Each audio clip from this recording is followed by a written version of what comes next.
Hey guys, Sovereign Saurus here, welcome to a new video. Today we're going to talk about everything wrong with gold and why I'm still buying.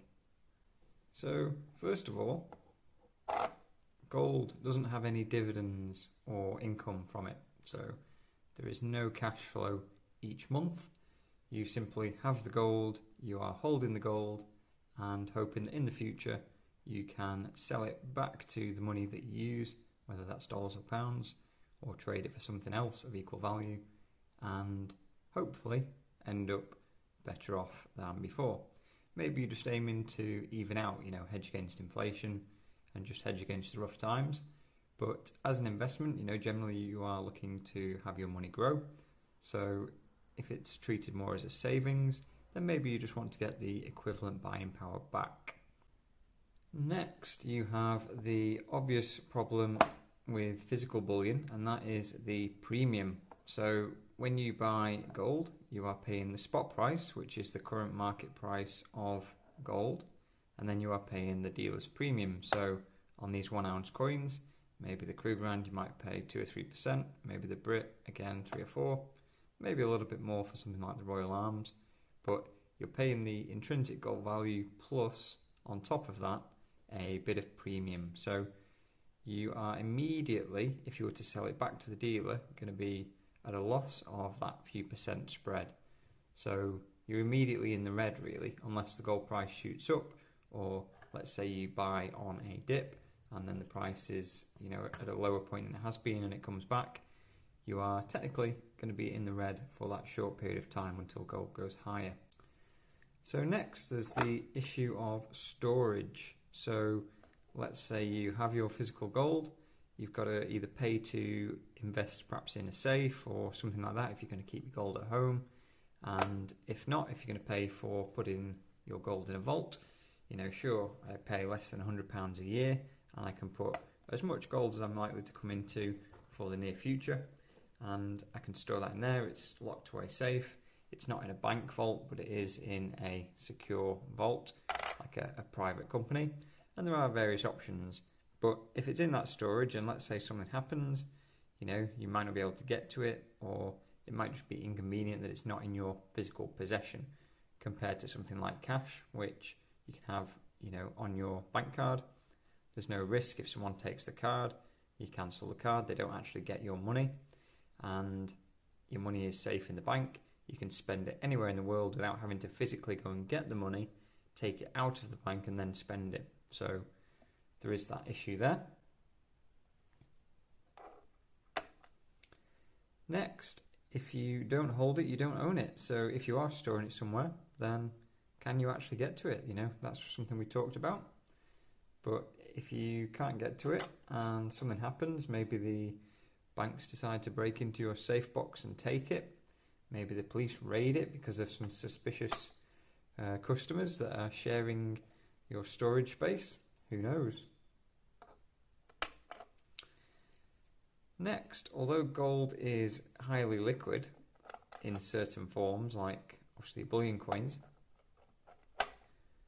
it's not necessarily that liquid if you don't have someone to trade it with. So maybe you're not near a coin shop, maybe you're not near a dealer, and to get your actual money back that you need to spend, you need to therefore go through the process of transferring this back into paper money, and therefore you can now buy whatever it is you're buying. So if you go into a store with gold and try and buy something because you haven't got the cash or you forgot your bank card, they're just not going to buy it. Most people, they'll be suspicious, they won't know what to think, and a lot of people, they haven't seen gold in bullion form necessarily. Maybe they've seen a gold ring or a gold watch, but it is just not quite as mainstream as your bank cards and things like that. So next, if you are looking at buying and selling gold to make a profit, you might have the spot price rise. So when I bought my first gold sovereigns, they were in the £230 range. Now our sovereign is around 360, 350, something like that, with a recent pullback.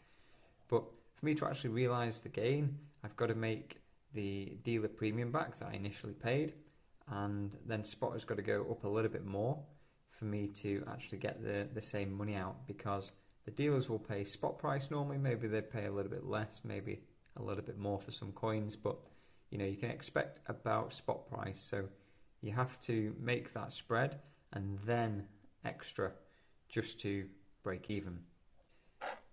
Probably another thing worth mentioning is the risk of buying a fake coin. So you've got some of the modern coins with the enhanced security features. You've got some coins that maybe look quite simple. It is hard to mimic gold, you know, it's quite a dense material. It's not impossible.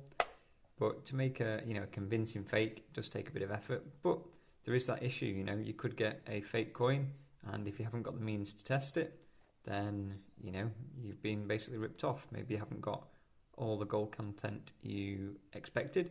Maybe you have a bit of it, maybe you have none of it. So there are obviously some tests you can do, you know, you could run over with a magnet, things like that. But it is just a risk, you know. But again, there is that risk with cash. So with all the negatives of gold, there's pretty much the equal to be said about normal money, cash, you know. In my eyes, gold is part of the long-term savings. And yes, we pay a little bit premium for coins we like, but to me there is a value of the hobby and the collecting side of it, you know, the sort of the fun of picking up new pieces and just learning about, you know, different parts of the world, different parts of history. When you look at perhaps some old coinage from, you know, the various countries around the world, and as they are now and as they have been both in the past.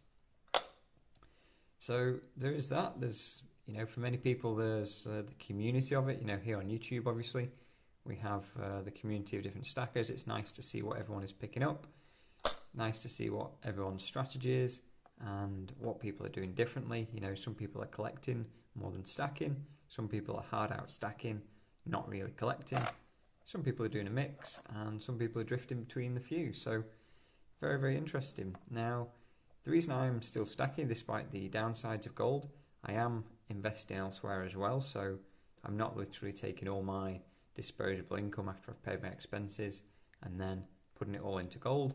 I'm investing first. I'm keeping a bit saved away just, you know, to pay the bills and things like that. And then I am buying some gold with and silver with the, you know, with the part of the long-term savings. So it's important to have a bit of cash as well, and a bit of not necessarily paper cash, but cash in the bank, because let's face it, that's how we have to pay our taxes, our bills, etc. So we do need that on hand. But also for me, you know, I don't see like the crazy returns in gold. I just see nice steady returns in the long run. You know, perhaps when there's a downturn in the markets and stocks are getting beaten, then gold will do okay. You can see that at the moment this year so far. You know, gold is doing pretty well compared to a lot of things. It's not necessarily up a lot, but it has been, and you know, it's definitely not dropped down like 80%, 60% like some of the tech stocks and things like that have.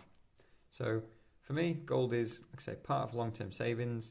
It's part of my overall investment plan, if you like, and I think of it more as the savings or as an insurance. So if there's like a, you know, a personal situation where I need to get access to a lot of cash, it's fairly liquid, I can get to it quite quickly, and it saves me from having to have, you know, amounts of cash in the bank that I don't really want to have when there's periods of inflation. So it's as good as cash, more or less. You know, I could go and throw this into a bullion dealer tomorrow, get the money paid into my bank, and be good to go with the next investment or the next move, whatever that might be. I'm interested to know your thoughts. What do you think? Did I miss anything that's wrong with gold? Do you agree? Do you disagree? Are you still stacking? So I hope you enjoyed the video. Sovereign Saurus, over and out.